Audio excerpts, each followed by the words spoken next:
Hi, you're on the Reddit Confessions channel. The banana peel was still on the counter. I know that sounds ridiculous as a way to start a story about betrayal, but that peel told me everything I needed to know. Olivia always ate her bananas at 6:45 a.m. sharp with almond butter every weekday morning for the last 9 years. The peel always ended up in the compost bin, neatly folded. Not this time. This time it was on the granite, wet, mushy, lazy, like someone had taken a bite out of our marriage and just tossed the rest aside. I stared at it while she packed her weekend bag in the hallway. Humming. God, she was humming. A tune I didn't recognize. "Where are you headed again?" I asked. My voice cracked on headed, like I was 13 again and asking a girl to prom. She didn't even look up. "Nowhere fancy, just some fresh air with people who make me laugh." I smiled like an idiot. "Like a girl's weekend." She zipped the bag and turned toward me. "Dennis, if I wanted to spend time with girlfriends, I wouldn't have lied." She said that just like that, and walked past me like we were strangers in a hotel lobby. I watched her toss the bag into the back of a black SUV that didn't belong to anyone I knew. Some guy I'd never seen before was behind the wheel, wearing sunglasses even though it was cloudy. He waved at her. She giggled. I counted how many seconds passed before she looked back at me. 0. That night I made dinner for one and sat with my laptop. I opened a dozen tabs about how to save your marriage. Most of them suggested travel time together, breaking routine, so I planned a trip. I booked a little cabin in the woods, the kind we used to dream about when we couldn't afford anything more than a pizza and a walk.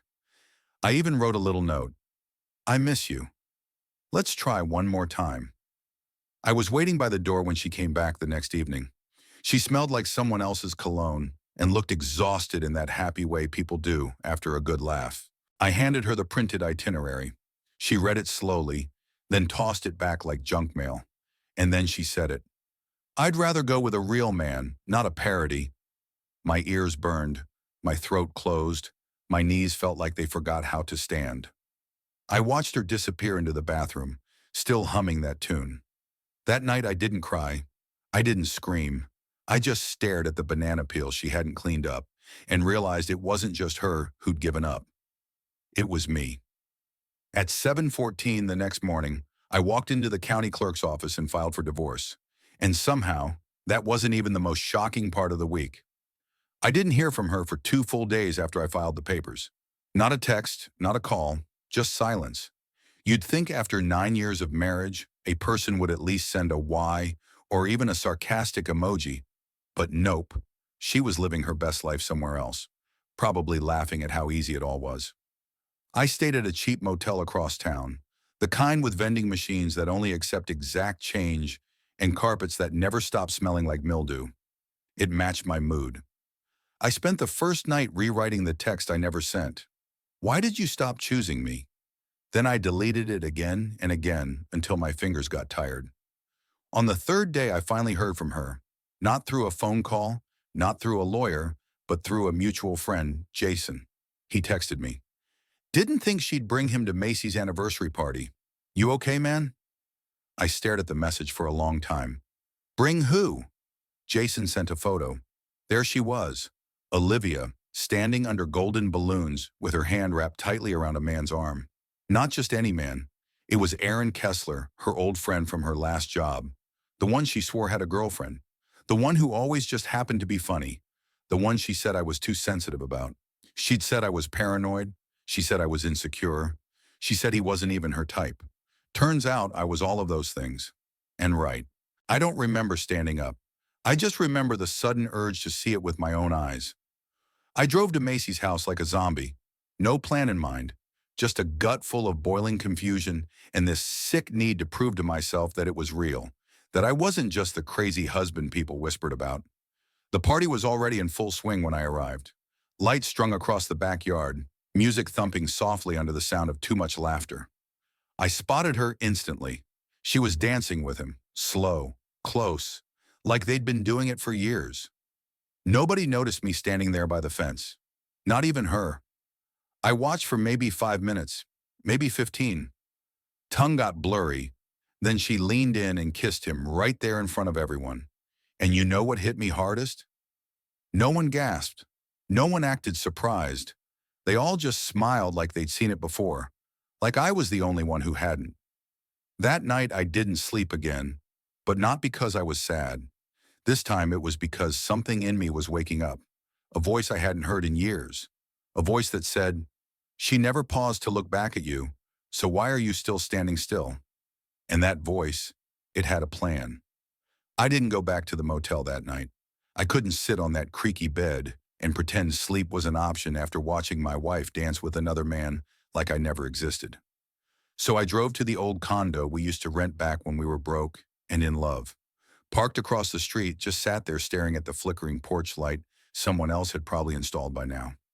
That tiny place once held our dreams. Now it held nothing but ghosts. The next morning, I forced myself back home. She was gone, of course. Her overnight bag missing again. Bathroom spotless.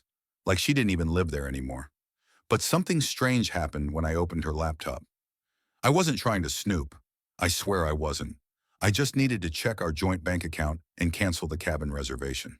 I typed in the bank's URL out of habit, and that's when it autofilled, but not with my email. It was hers, and it wasn't the bank's site. It was Hollowback Match, some sleazy dating site for married people looking for discreet fun. My hand froze on the trackpad. The profile was still logged in. No password required. She hadn't even cared enough to cover her tracks. The username, Still Craving Truth. I clicked, and there it was. Her profile photo, dimly lit but unmistakably her, with her hair draped over one shoulder like she was starring in a shampoo ad. Her bio read like a punch to the ribs. Trapped in a lifeless marriage. I'm done pretending, looking for connection, laughter, and a man who knows how to take the lead. Below that were messages, dozens, maybe more. Some from guys I didn't recognize. Others were worse. There was one from Aaron, 3 weeks before our anniversary. Booked the hotel, same place as last year. Hope your parody of a husband is still clueless. I nearly vomited. Last year, she'd been cheating on me before I suggested the trip. That little smirk she gave when I handed her the brochure wasn't shock. It was pity. I don't remember closing the laptop. I only remember pacing the kitchen for hours, gripping the edge of the counter so hard I thought I'd crack it in half. I wasn't angry. Not yet. I was numb, hollow, like someone had scooped out everything that made me a person and left behind a mannequin in a flannel shirt. Then came the real kicker. As I tried to shut down the page, I noticed a message in her sent folder. She'd written to Aaron 2 nights ago after I filed for divorce. He thinks he's finally growing his spine. It's cute. Honestly, I'll let him have his moment. That broke me. She wasn't sad. She wasn't even angry. She was amused. I sat on the floor and cried. Not loud, not dramatic, just slow, exhausted. Like something in me had finally given up. I didn't cry because she cheated. I cried because I realized she never really stopped, and maybe never planned to. But the part of me she thought was gone, the part she mocked, wasn't dead. It had just been waiting for me to stop begging for scraps and start preparing the feast. I didn't touch her laptop again. I didn't need to. The image of that profile was burned into my brain. Her words, her smirk, that tone of mockery in every message like she was documenting my collapse for her entertainment. I thought about confronting her, thought about yelling, demanding, but that's exactly what she'd expect me to do. Spiral, cry, beg. The parody playing out his final act. Instead, I made a choice. I called in sick, took Friday off, spent the morning sitting in my car 3 streets away from her office. She always parked near the corner under the crooked elm tree with the broken branch. I knew her schedule better than she did. She always left for her extended lunch at 12:15 like clockwork. And sure enough, 12:14, there she was, sunglasses on, coat already half off, slipping into that same black SUV. Aaron was driving. His license plate was smug, W1 some. I followed at a distance. They weren't careful. She didn't hide. They laughed at a red light, heads thrown back in perfect sync. I didn't feel anger, not like before. I felt like I was watching strangers. They pulled into a boutique hotel downtown. Not the discreet kind either, the kind with valet and glass walls. She didn't even look around before kissing him outside the lobby. Bold, shameless. It hit me then. She didn't believe I had it in me to do anything about it. I wasn't a threat. I was background noise. That realization lit something in me I hadn't felt in years. Not rage, not revenge. Something deeper. Clarity. I didn't confront them. I drove home and made a list. Not the petty kind. Not burn her clothes or slash his tires. No, I made a list of everything with my name on it. The mortgage, the car, the insurance, the savings. She hadn't noticed it yet, but her name was never added to most of it. She always trusted me to handle the paperwork. That line had once made me proud. Now it felt like the one crack in her perfect plan. I moved quietly. I contacted the bank. I froze joint transactions. I had the locks changed while she was still at her secret hotel. I boxed her things with more care than she ever gave my heart. I labeled them. I folded her sweaters. I even included the framed photo of her dad she always kept on her dresser. I wanted her to know this wasn't revenge. This was release. The final touch. I took a photo of the suitcase at the door and texted it to her with a single message. You said you'd rather go on a trip with a real man. I packed for you. Have a great journey. She didn't reply. Not that day. But her silence. That was the loudest confession of all. When Olivia finally came home 3 days later, the house greeted her with something unfamiliar. Silence. Not the peaceful kind. Not the kind that wraps around you like a blanket. No, this was the kind that feels like someone already left and took the warmth with them. I wasn't there. Her favorite mug wasn't there. Even the framed photo from our wedding that used to sit on the hallway table was gone. All that remained were boxes by the front door, labeled clearly, packed neatly, as if someone had been preparing for this long before she realized. She stood there for a while. I know this because I watched from my car across the street. She didn't see me, not with how hard she was frozen in place. Like the reality hadn't caught up until that exact moment. Like she thought this version of Dennis, the doormat, the sad clown, would never actually follow through. I'd left her a letter, just one page. No yelling, no guilt, just truth. You said you'd rather travel with a real man. I believed you. I just never imagined the journey would start with me walking away.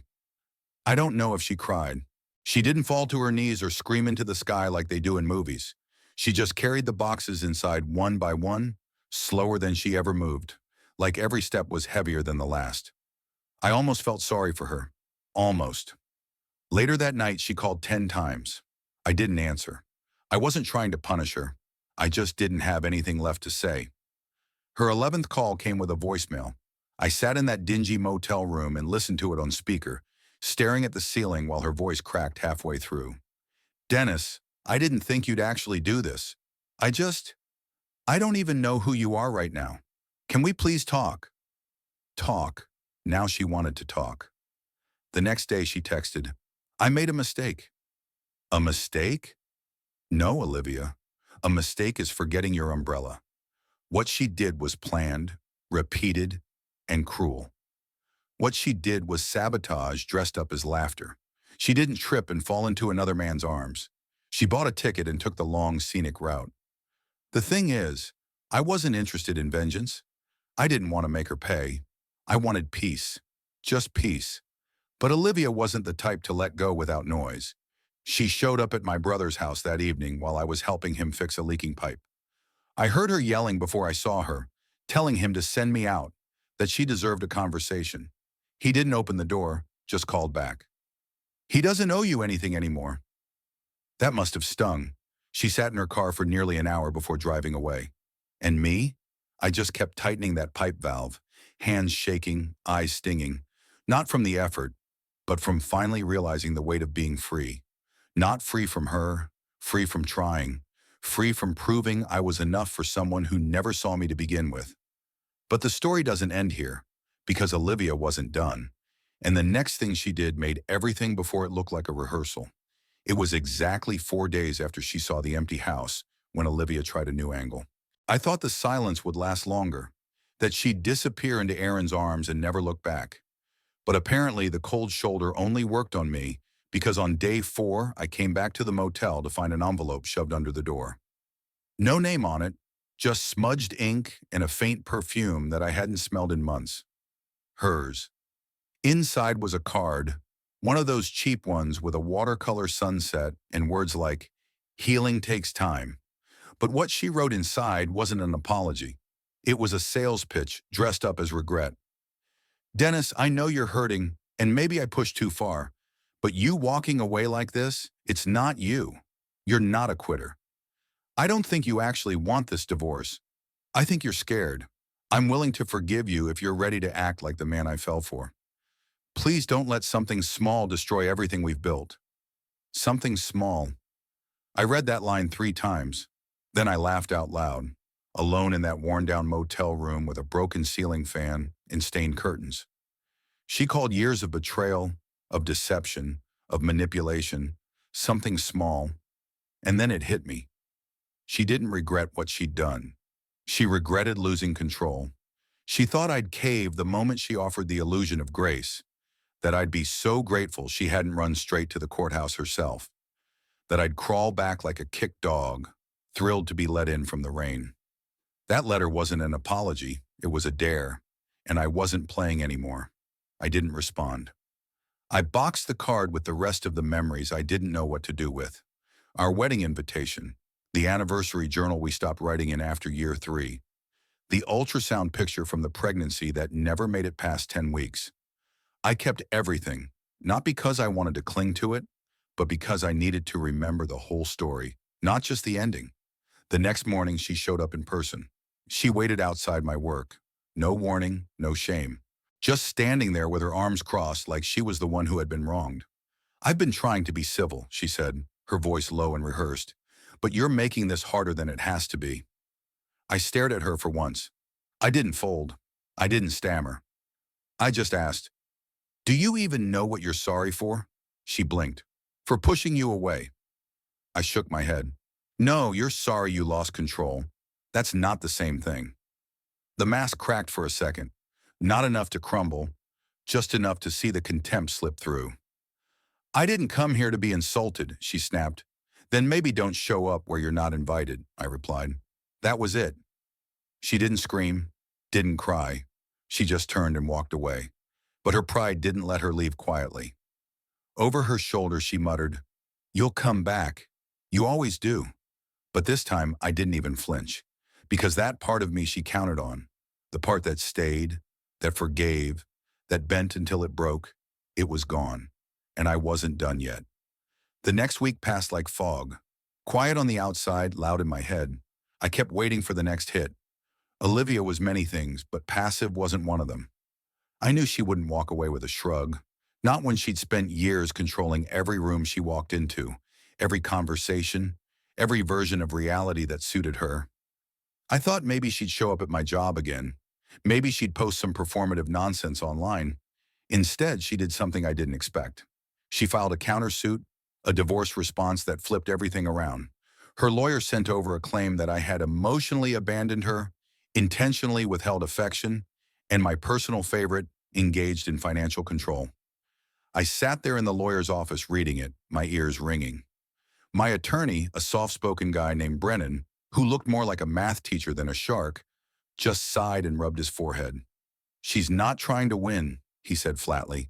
"She's trying to exhaust you. This is a strategy. Make you look like the abuser so she gets sympathy and leverage." I laughed.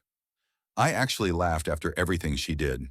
I was the abuser now, the man who cried himself to sleep next to her while she sent heart emojis to another man, the guy who packed her things with care and left her coffee waiting in the kitchen even after she called him a joke. I asked Brennan what we could do. He said 2 words, stay silent. He told me not to react emotionally, not to contact her directly, and absolutely not to post anything publicly. She was waiting for that. She needed a meltdown, a text she could wave around, a voicemail with anger in it, something to feed the narrative that I was losing it. And the sickest part, I almost gave it to her. I almost drove to her apartment and asked her why she needed to burn everything on her way out, but I didn't. I kept quiet until one night, the story cracked on its own. I got a message from an unknown number. No text, just a video file. I hesitated before opening it, thought maybe it was a prank or a virus or something worse. But curiosity beat caution. The video opened with Aaron. Yes, him. sitting shirtless in what looked like Olivia's apartment, clearly mid-rant. He was holding a beer, pacing, muttering. "She's insane, man," he said. "Told me she was single, then admits she's still married, then says she's only divorcing him if I step up. What does that even mean?" He laughed bitterly, chugged the rest of his drink, and dropped onto her couch. "I swear, if I knew she came with this much baggage, I'd have ghosted months ago." I watched it 3 times. Then I scrolled up to see the number again. A second message popped in. "You don't know me, but you deserve to see this. She did the same thing to my friend 3 years ago. Used him, flipped it, drained him. Don't fall for it again. No name, no follow-up. I didn't need one." The image of her lawyer painting me as the manipulator while she dangled herself like bait for the next poor idiot, made something settle in me. Not rage, not heartbreak. Clarity. I handed the video to Brennan. He didn't even blink. "We're done playing defense," he said. "Let's end this." And just like that, Olivia lost control of the script. The final hearing was quieter than I imagined it would be. No dramatic objections, no screaming breakdowns, no one running out of the courtroom in tears. Just papers, signatures, and a judge who barely looked up from his glasses when he said, "Divorce granted." That was it. 9 years over in under 15 minutes. I remember walking out into the parking lot, blinking like I just stepped into sunlight after years in a dark room. Olivia didn't say a word. She didn't look at me either. She had on her usual performance mask, heels too high, hair too perfect, lips too red, but her hands were shaking when she picked up her purse. I saw it, and for the first time in months, I didn't feel the urge to help her calm down. I just walked past her and didn't look back. What followed wasn't some triumphant movie montage. It was slow, awkward, and real. I moved into a tiny studio downtown with more creaks than square footage. I burned my eggs for the first 3 breakfasts. I forgot how to do laundry properly and ruined my favorite hoodie. But there was something beautiful in the mess because it was mine. I started therapy. Yummy. The guy she called a parody. Turns out I wasn't broken. I was just lost in someone else's story for too long. I met new people, reconnected with old friends I had pushed away during the slow unraveling of my marriage. People who remembered the dentist from before I started whispering in my own house. And one of those people, a friend of a friend named Tessa, invited me to a book club. I almost didn't go, but something told me to show up. And I'm glad I did because she listened. Really listened. Not to fix, not to correct, just to understand. And one night, sitting under string lights on her porch, I told her everything. Not the cleaned up version, the truth. And she didn't flinch. She just said, "I'm glad you finally got out." It hit me then. Freedom doesn't always come with fireworks. Sometimes it comes in quiet evenings, in shared laughter, in being seen by someone who doesn't want to change you. I don't know where this path leads yet, but for the first time in a long time, I'm not afraid of the unknown. I'm actually looking forward to it. So if you're out there stuck in something that makes you smaller, that makes you beg for crumbs of love, hear me when I say leaving might be the bravest, kindest thing you ever do for yourself. Because healing doesn't always roar. Sometimes it just quietly begins. Thank you for sticking with this story. You're watching Reddit Confessions, and now I want to hear from you. Which moment in this story shocked you the most? And have you ever had a banana peel moment in your own life that told you everything? Drop your confessions in the comments. Subscribe for more original stories.